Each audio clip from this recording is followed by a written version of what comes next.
You ever have someone look you in the eye, someone you trusted, and realize they've been using you the whole time? Yeah, that was my brother. He thought he was the mastermind. That I was the fool. But what he didn't know is that I don't play games I haven't already won.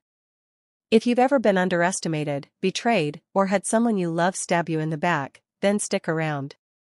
This story is about sibling betrayal, legal tricks, and the kind of poetic justice that makes you want to stand up and clap. Hit that like button, subscribe, and let me show you what it looks like when karma shows up wearing a suit and tie. Growing up, I always looked up to my older brother, Mark. He was charming, confident, the golden child of the family. Me? I was the quiet one. The bookworm. The one who sat at the back of the family dinners and listened instead of talking. But I didn't mind. I thought brothers had each other's backs.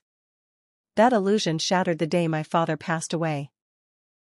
My father left us a sizable inheritance, something he had worked his entire life to build. It wasn't just money. It was land, property, stocks, a legacy. And that's when Mark showed me who he really was. At first, he played the role of the grieving son. Hugged me at the funeral. Told me we'll get through this together. But the moment the will came up, his mask slipped. I overheard him talking to my aunt one night. He said, word for word, "Don't worry. I'll handle my little brother. He's too soft to fight me on this." That sentence burned into me like acid. Mark started small. He'd bring me documents to sign, saying they were just to simplify the legal process. I was suspicious, but at first I thought, he's my brother, he wouldn't screw me over. But then I noticed things. His lawyer calling only him. Meetings happening without me. And one day, I found a paper he accidentally left on the kitchen counter, transferring my share of the property to his name. My hand shook as I read it. My own brother was trying to erase me. When I confronted him, he didn't even flinch. He smirked, leaned back in his chair, and said, "Listen, you're not cut out for handling money. I'm doing you a favor. Sign it, and I'll take care of you. Always have, always will." My blood went cold. That wasn't protection.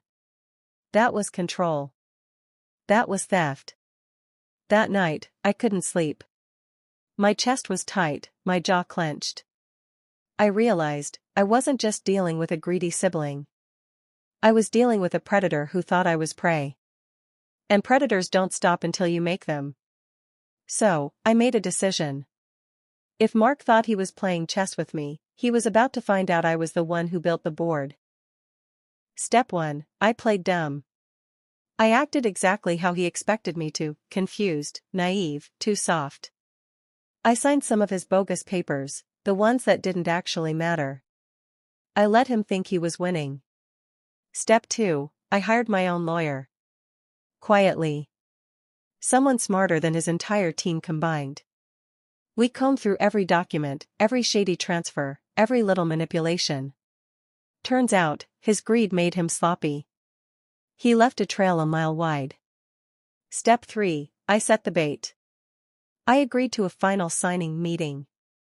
Mark walked in like a king about to claim his crown. He even patted me on the back and said, "Don't worry, little brother. You'll thank me one day." Inside, I was shaking with anger. But outside? I kept my face blank. We sat down, the lawyer slid the papers across the table. Mark signed with that smug smile of his. And when it was my turn, I slid my pen across the page. And then my lawyer dropped the bomb. My lawyer looked up at Mark and said, calmly, "Mr. Reynolds, by signing this document, you've just relinquished any claim to the estate. All fraudulent transfers have been nullified, and per the evidence we've submitted, you are now legally liable for attempted inheritance fraud." The color drained from his face. His hand froze midair. "What? That's not what this is," he stammered. But it was.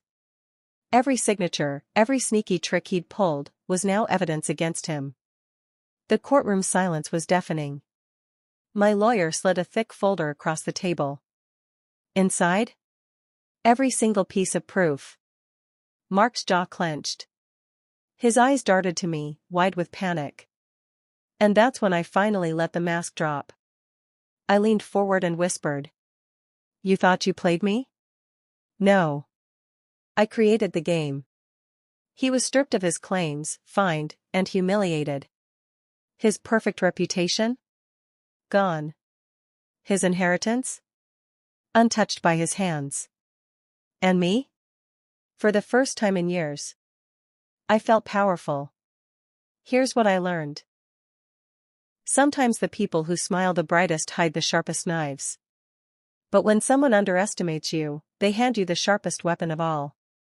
Justice doesn't always come fast. But when it does, it's worth every second of the wait.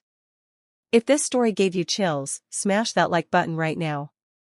And tell me in the comments, what's the most satisfying revenge you've ever seen, or wanted to see? Don't forget to subscribe, because I've got more stories.